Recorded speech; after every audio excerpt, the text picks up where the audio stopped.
Hey there guys, it's me again coming at you with another action figure review, and today we're going to be looking at three marvelous action figures from the Marvel Legends line, of course. That's why I said marvelous. And here they are. We're going to be looking at the Emma Frost from the Marvel's Build-A-Figure Chode series representing the X-Men, of course. We're also going to be looking at the Walgreens exclusive Marvel's Moonstone representing the Thunderbolts. And finally, we're going to close it off representing the Marvel's Avengers Beyond Earth's Mightiest 60th Anniversary Avengers Hawkeye with Skycycle. So we're going to kick it right off with the first figure that we're going to review, this Emma Frost from the Build-A-Figure Chode. And of course, this isn't the first time that you guys have seen me at least preview an Emma Frost figure. I know that's been a few other times. When I showed off the Hellfire Club box set, I believe. And I think I've made allusion to how her figure from like the early Hasbro days is like one of the most horrible, god-awful figures that have ever been made. Let me see if I could actually pull that figure out right now. Since I've already mentioned it. So we're gonna see. We're gonna go through my action figure boxes and see if we could just get her out. And here she is right here. Bam. Look at this. This is a disgrace. Let's see what copyrighted date it says. So on her thigh it says Hasbro made in China. And the copyright date on her is 2006. So this is 2006. So this is literally the first year that that Hasbro had the X-Men, the Marvel license, the Marvel Legends license, I should say. And it's funny because Toy Biz figures were still like on shelves, on store shelves when this figure came out, and like, oh my god, it's just so gaunt. It's just so god awful. I'm pretty sure this is what this figure is here to replace. So looking at the packaging, it's the standard windowless Marvel Legends packaging. Nothing new, nothing we have not seen before. Nice shot of Emma Frost. There she is. She has always been a really mysterious character. You really don't not know what her motives are.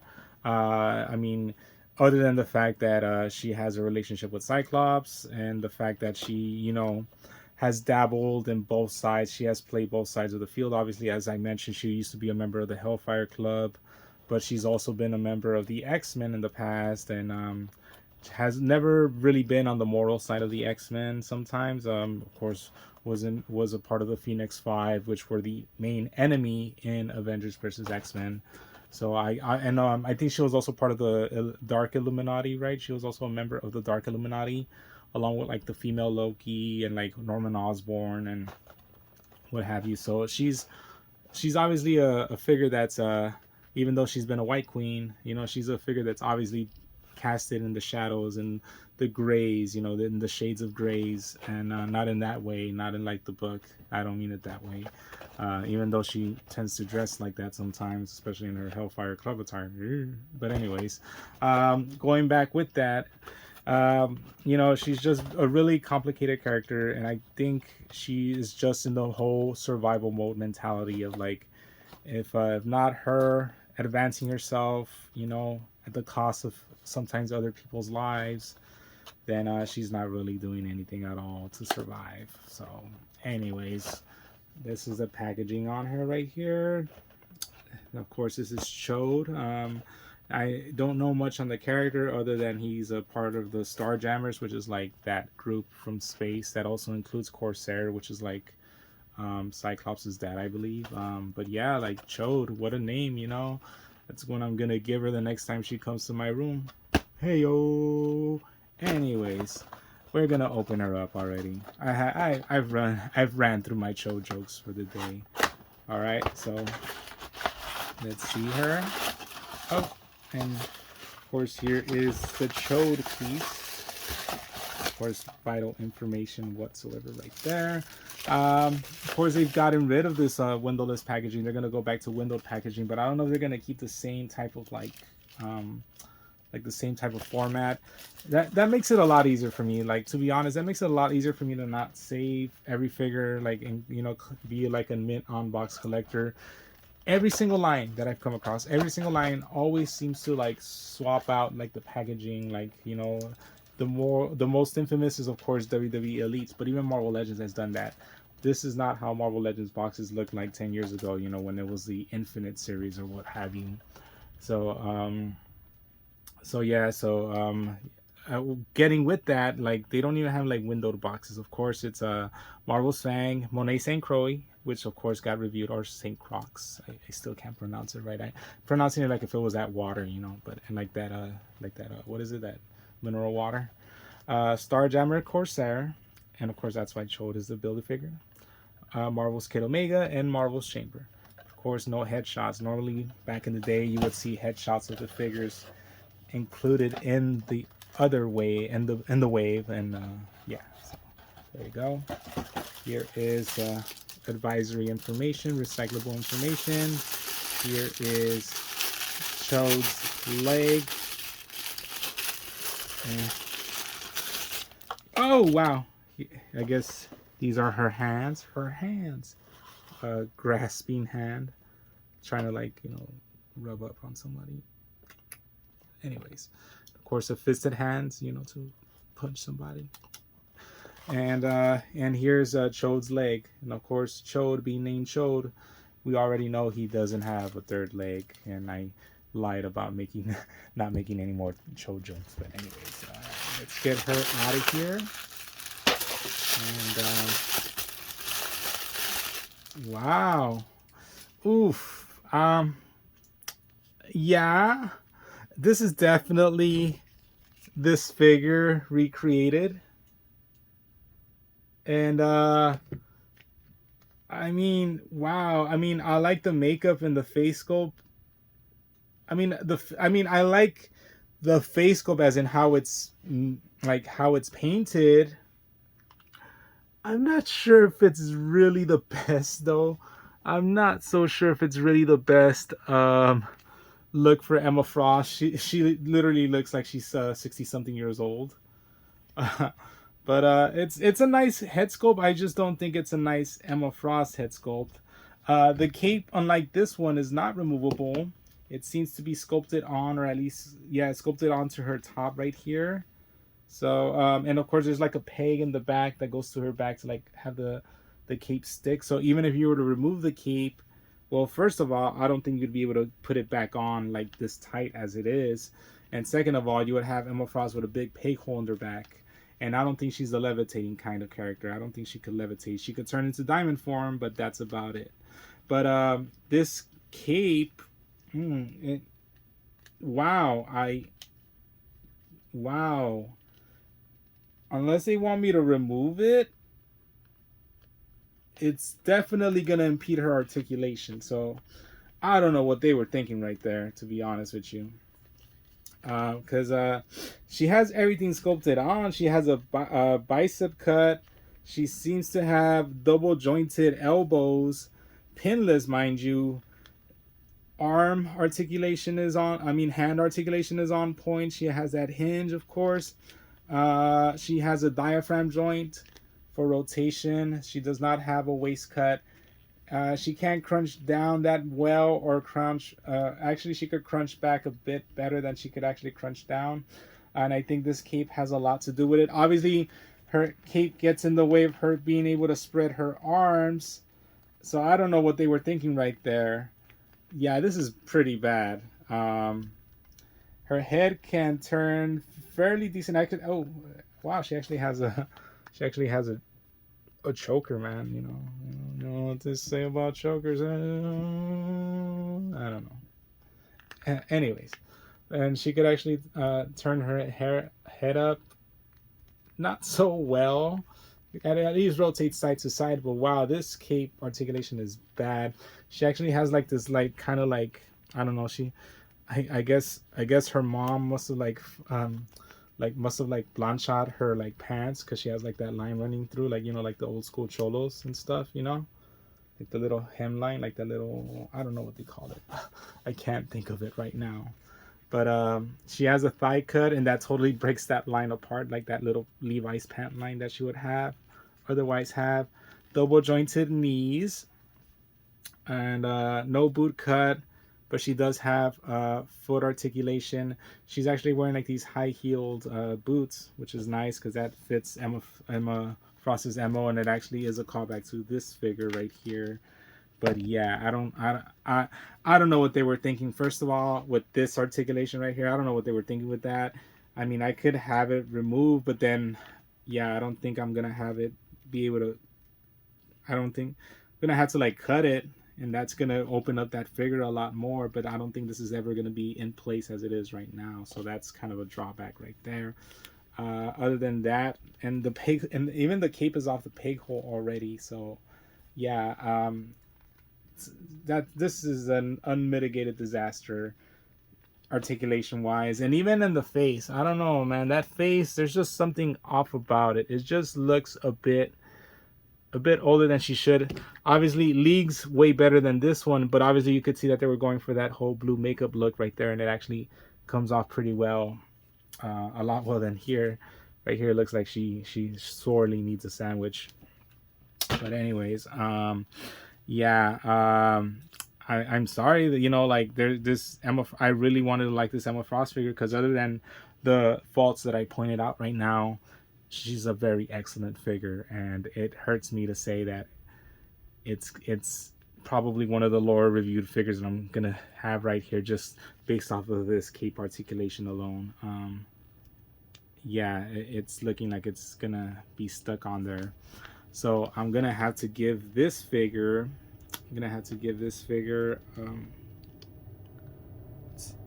Oh man, this is bad. Because even if I were to take this off, it's like there's like pegs, so it pegs into her top. See, I don't know if you guys can make it out, but there's like it's pegged onto her top. So meaning if I were to even remove it, she would have like holes on her chichis, you know. That's pretty bad. That's pretty bad.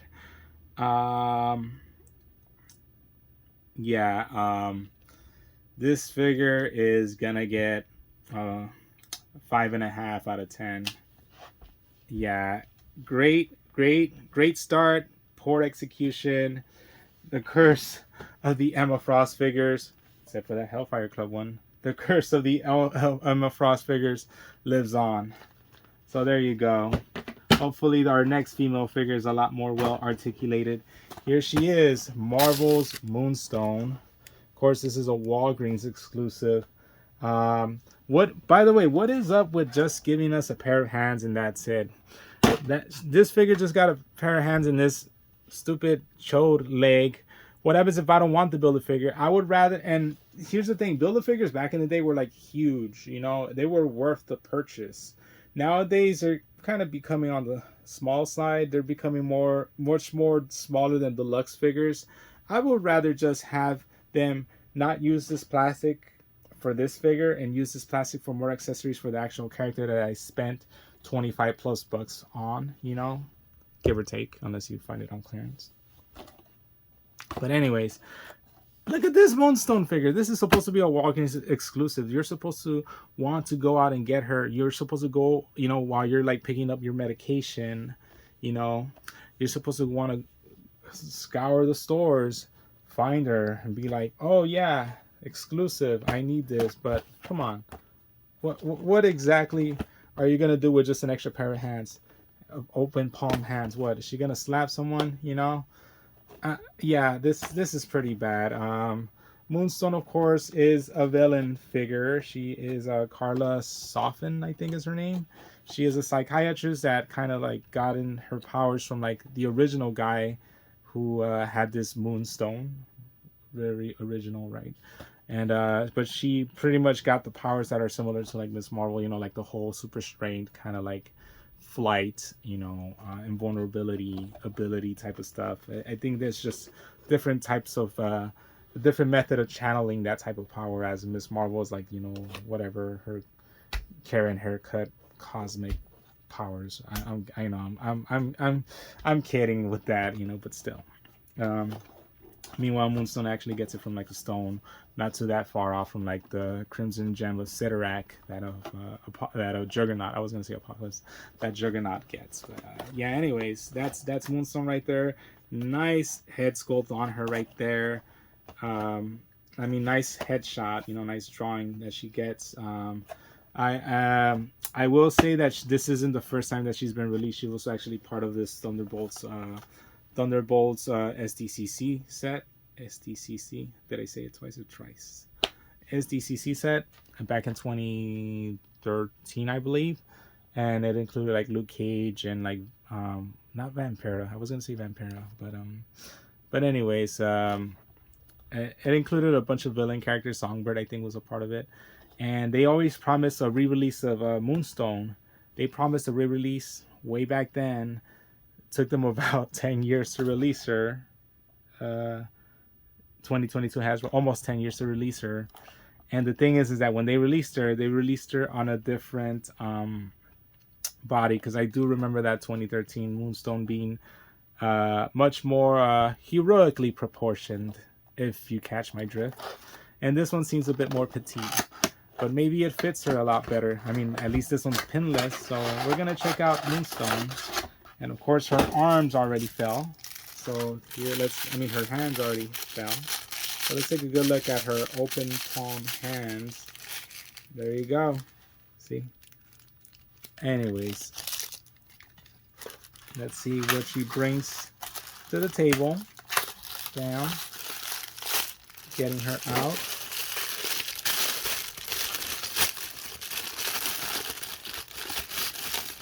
She actually has this to like help her with her legs. And there you go, look. She has the Thunderbolts logo as a tramp stamp. So nice. Draws attention to the team, of course. She has previously played heroic characters, I believe. As a member of the original Thunderbolts, she was known as Meteorite, and that was a fake alias. And then, of course, for Norman Osborn's Dark Avengers, she was Miss Marvel. Dressed in the classic Miss Marvel red and blue costume.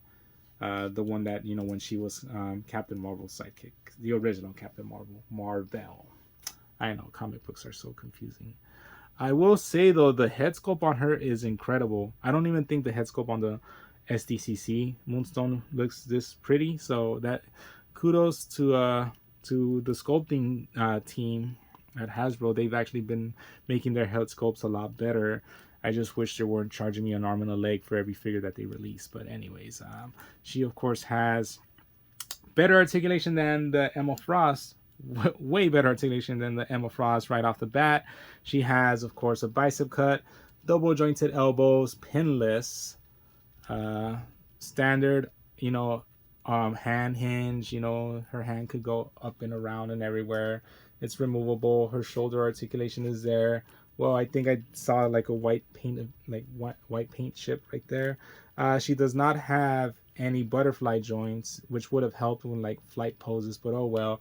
Especially given the fact that her head gets in the way, her hair gets in the way of her head rotation, and she could only look up that well, look down that well, turn side to side, and you gotta finagle her hair around. So that's something right there.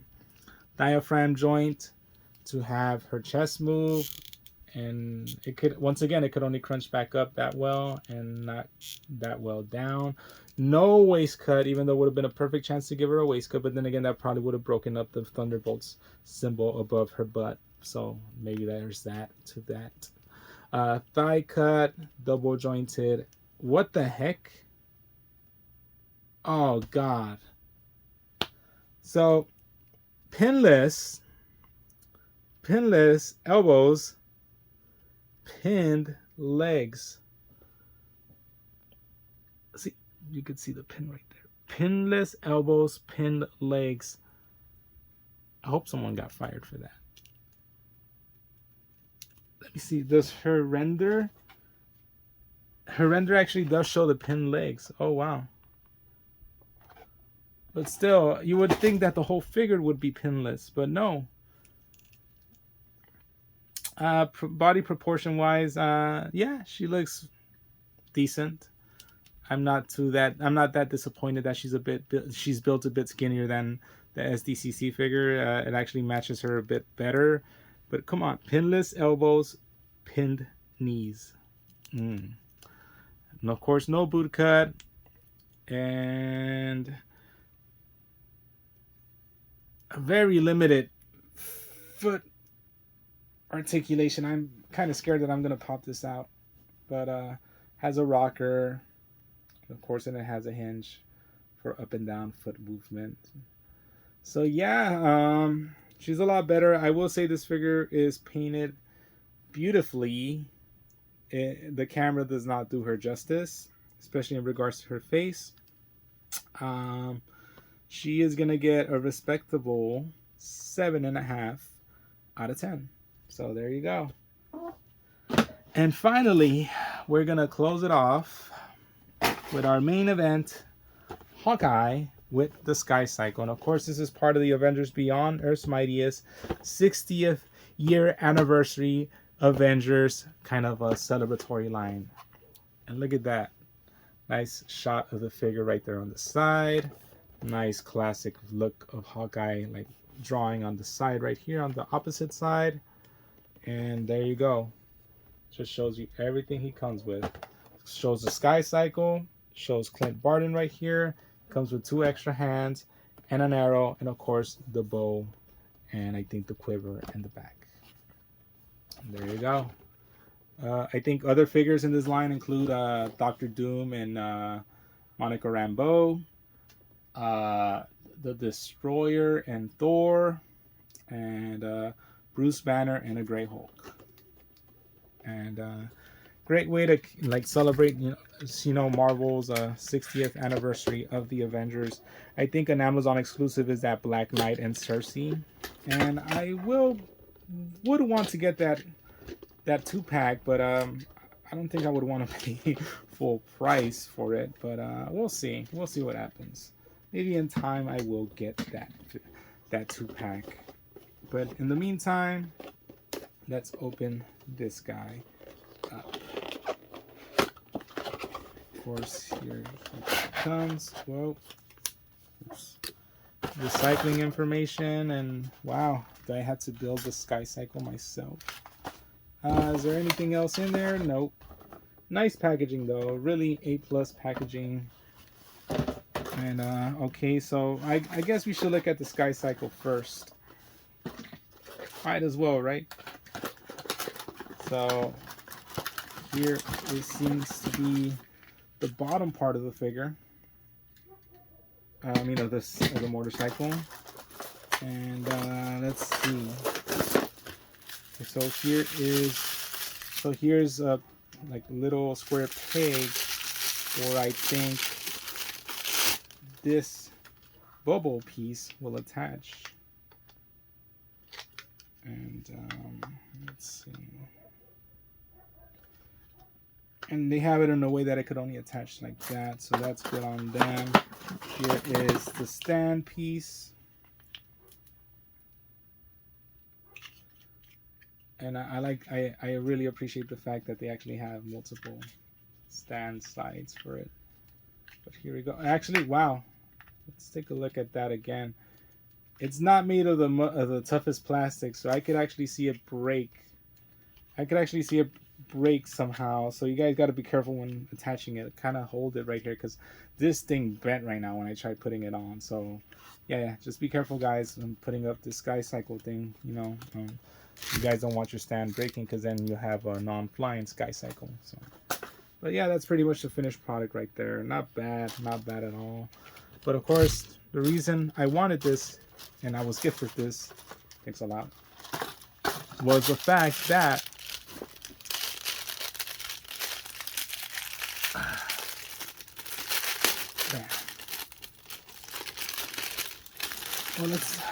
wow, this is a nice bow and arrow, and there's bent to the string, so that's pretty cool. It's actually a lot bigger than I thought it was gonna be. Here is The quiver, of course. Is one of the arrows removable right here? No, I don't see anything. This quiver is, of course, reminiscent of other Hawkeye figures that we've gotten in the past. Here are the two hand pieces, and it looks like they're there to, like, one is a fisted hand, and it looks like this one's kind of like a little pinching grip hand. It looks almost like he's pulling the string back on the bow and arrow, so that's pretty clever right there. Okay. And okay, I was worried that the arrow piece was missing, but here it is. It's in another baggie. Here is the arrow. Okay. Now let's take a good look at Flint farting. What the heck? Oh, my bad. Did I say full Skycycle? No, there's also a bottom piece. Duh. Of course there's a bottom piece. I was just testing you guys. I was just testing you guys' Avengers knowledge to see if the... Yeah, no, I messed up. But anyways. Okay, so I guess this piece attaches to the bottom right here. Yeah. I mean... That's how it's supposed to look. Yeah, pretty much. Give her... Actually, no, it's backwards. It's backwards, so I'm pretty sure. Is it? No, I'm pretty... unless it goes like this.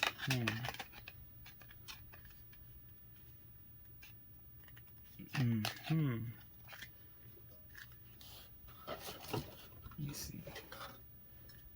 So, no, yeah, like these two pieces are near the back, so I think I do have it correct. It's just that, there you go. So it's supposed to plug in like this. And there. There. Now it looks nice. Yeah, I was just testing you guys, you know, testing your Avengers knowledge.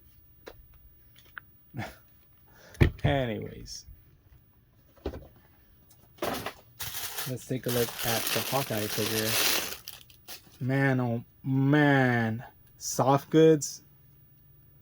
This Hawkeye figure has soft goods. This is incredible.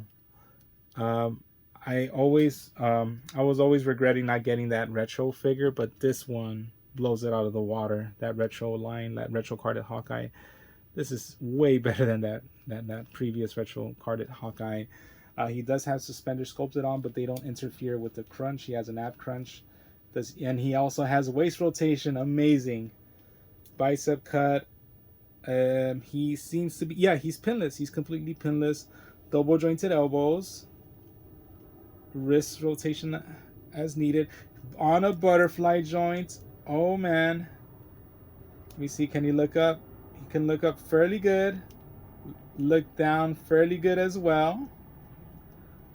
Thigh cut, double jointed knees, boot cut. Oh my god, this guy has way too many articulation that you can shake a stick at, or you could shake an arrow at. This is great.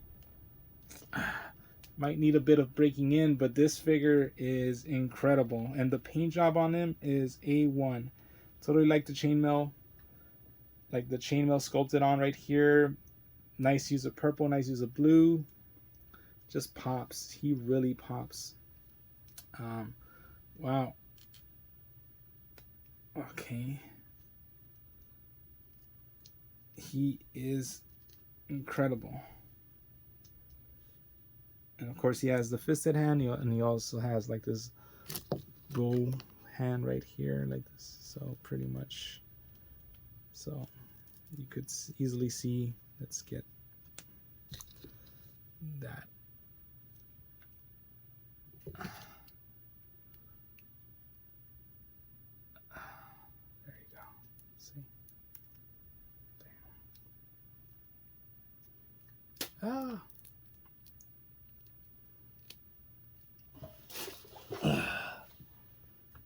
Yeah. This figure alone is worth it. Skycycle is a plus. Accessories, while I could have wanted more, I'm happy with what I got. He is great.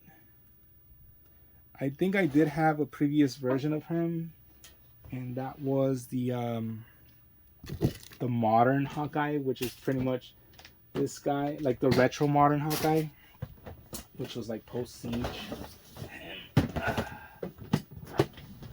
Him and let's see if I could find him. Him and let's see, Machine Man. I'm gonna find him. Oh, there it is. So this is like the retro modern Hawkeye.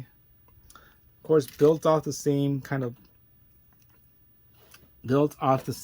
like mold, but of course you could even see like they fixed a lot of the mistakes from this guy, because this guy had the suspenders get too much in the way of his crunching. See, can't even get him to crunch. Of course, this is not a soft goods. This is actually sculpted on. Articulation wise, obviously he has pins. He actually has like this metal arm thing right here.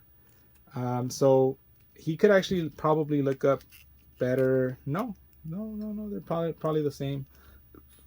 But sculpting wise, I think this Hawkeye is a bit taller too. That's odd. Or at least he seems to be like scaled bigger, so that's not too completely bad. But obviously this guy was in sorely need of an upgrade. I think the retro carded series figure was based off of this sculpt, and obviously that's kind of became a redundant moot point now, because now this Hawkeye came along and he's just fits a lot better with all these guys right here. So in my humble opinion, so this Hawkeye is great. Splits, matter of fact, did I do a splits with everyone? So this guy could do the splits okay. Emma Frost, unsurprisingly, could do the splits pretty well. And let's see, Moonstone. Yeah, not bad. Respectable amount of splits off of Miss Moonstone right there. But yeah, wow. Great figure. Great figure all around. Just totally goes with like those classic Marvel Legends, even the classicer Marvel Legends. I'm really happy with this Hawkeye. That's why Hawkeye with the Skycycle is gonna get a 9 out of 10 for me. That's it. That does it for the review, guys. Thanks again for watching. Peace and love like always. Now I gotta clean this mess up. But that's it. And stay tuned for more action figure reviews. And I am out of here.